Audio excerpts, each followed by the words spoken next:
So we're gonna get into the Soca fitness.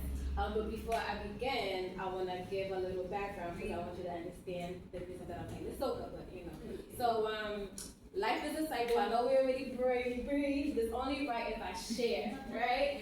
So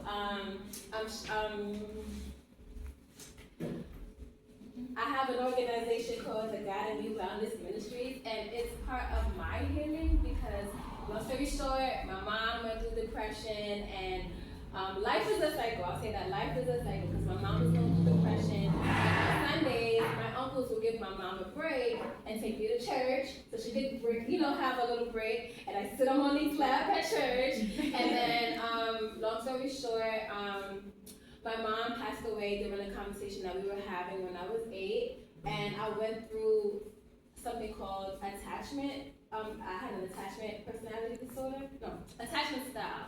Because I was looking for the love that I had from my mom in different relationships. And abuse looks different. We have physical abuse, we have mental abuse, we have emotional. And from high school all throughout, so maybe 4 years ago, I went through these cycles. And God is what brought me out of that. And people like Cynthia, who was like my right, I was teaching Soca Fitness when my father was hospitalized. He passed away now. But she was there for me, and I remember Cynthia being there. She came to my class for healing, but she also helped me in a big way. And everybody has their different outlets to healing, but I want to say God, abuse is a cycle, but I want to say the abuse stopped. It didn't continue, it just stopped. I never went back to the relationship.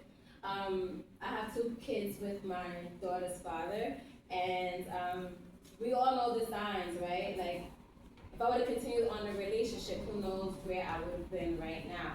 So I had to make a huge decision to make, and the decision was, he's like, hey, if you want me to be a father to our children, we have to be in a relationship. And I remember somebody called me on the phone and was like, if you continue this relationship, your daughter, you, and him, will take all of you guys out. So I took that as a warning sign to be proactive by not going back. So I ended the relationship, and I give God the big shout out because I don't know how I do it. I thought I had to leave the relationship. I had a 1-year-old, and I thought I was pregnant 2 weeks for the next one, and I'm like, what am I gonna do? How am I gonna get through this? My father had just passed away. I'm living in my family's.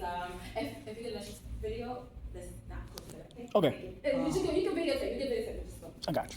So I was, I was cut off from my family.